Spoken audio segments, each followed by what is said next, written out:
Hello, friends. Welcome back to our short story series. In this series, we are going to share classic tales updated and changed based on your suggestions.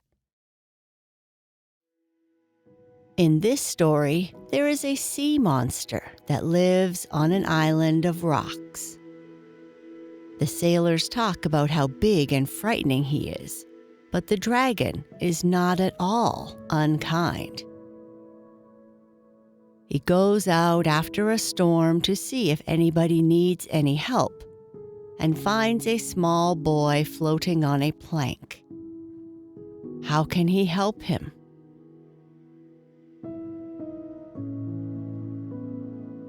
Now, before we continue with our story, let's start by making sure you are comfy and take some great big belly breaths. Breathing in slowly through your nose and slowly out through your mouth. Notice how your belly rises as you fill yourself up with air. Breathe in and breathe out.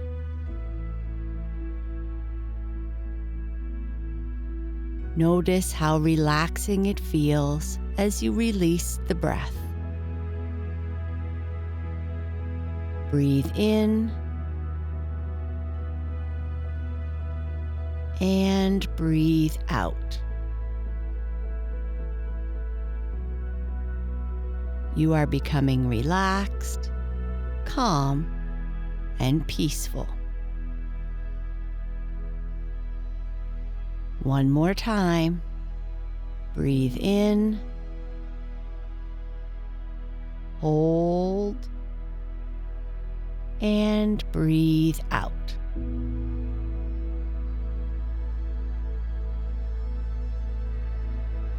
Now, let's continue with our story.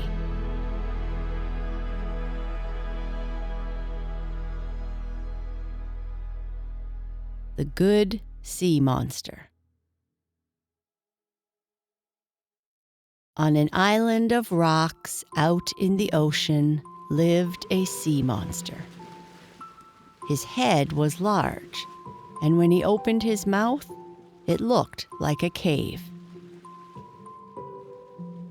It had been said that he was so huge that he could swallow a ship, and that on stormy nights he sat on the rocks and the flashing of his eyes could be seen for miles around. The sailors spoke of him with fear and trembling, but as you can see, the sea monster had really been a friend to them, showing them the rock in the storm by flashing his eyes.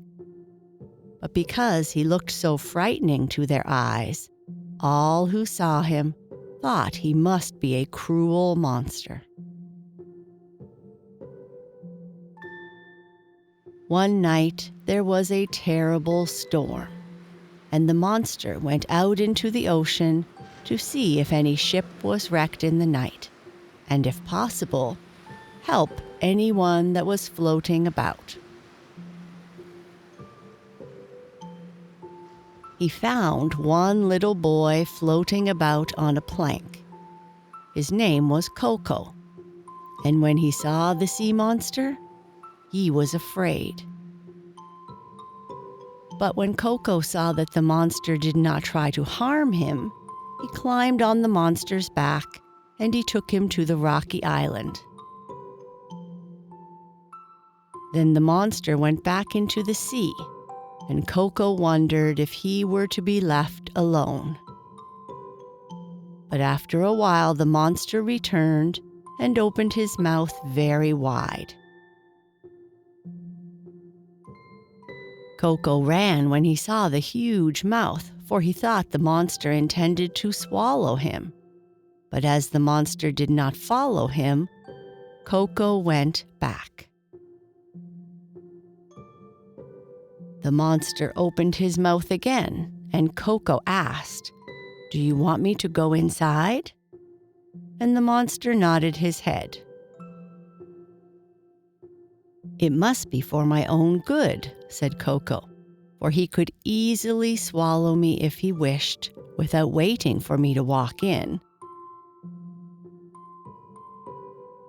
So Coco walked into the big mouth and down a dark passage. But what the monster wanted him to do, he could not think.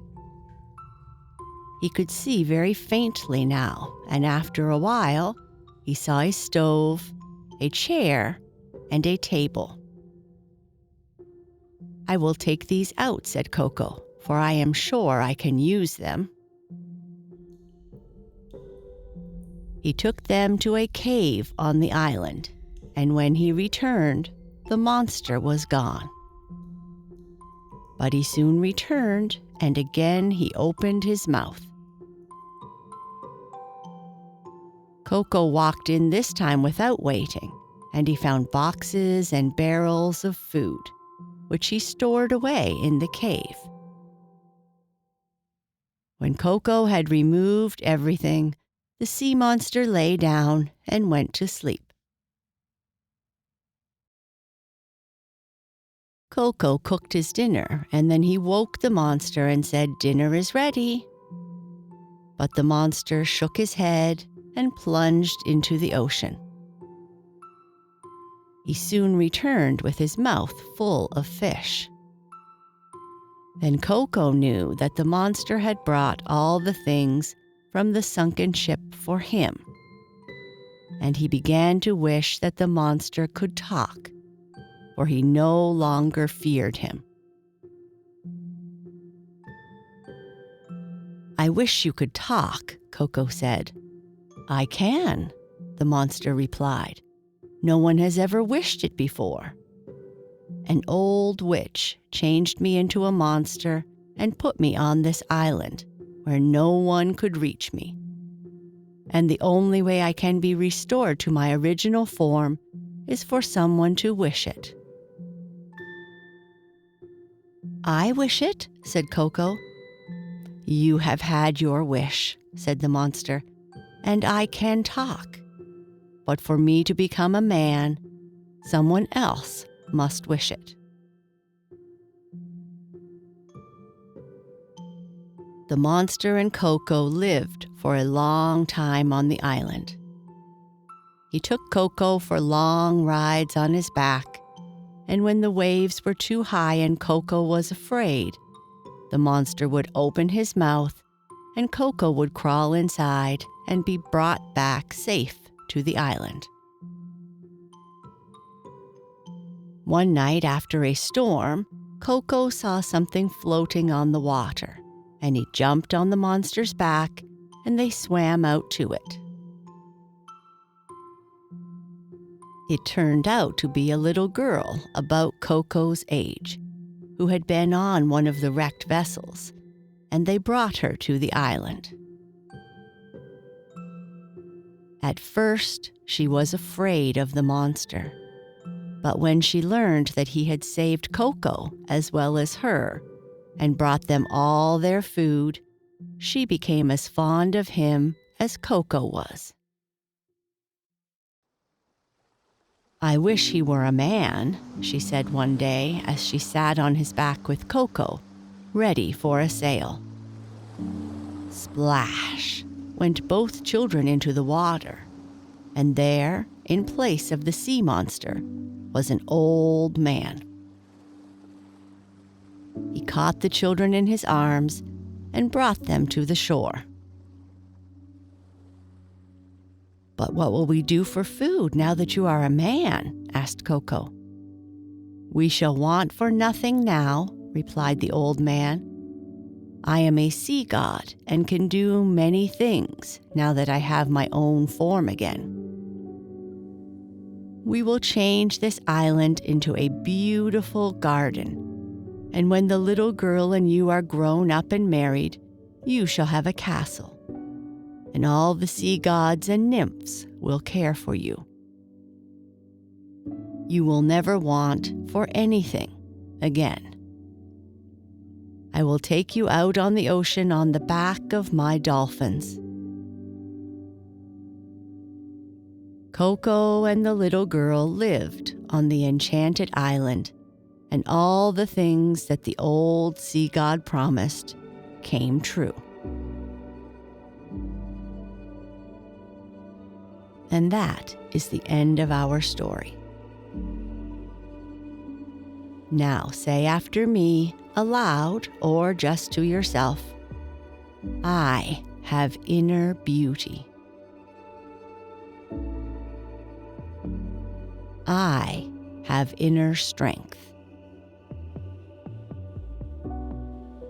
I am calm, relaxed, and peaceful.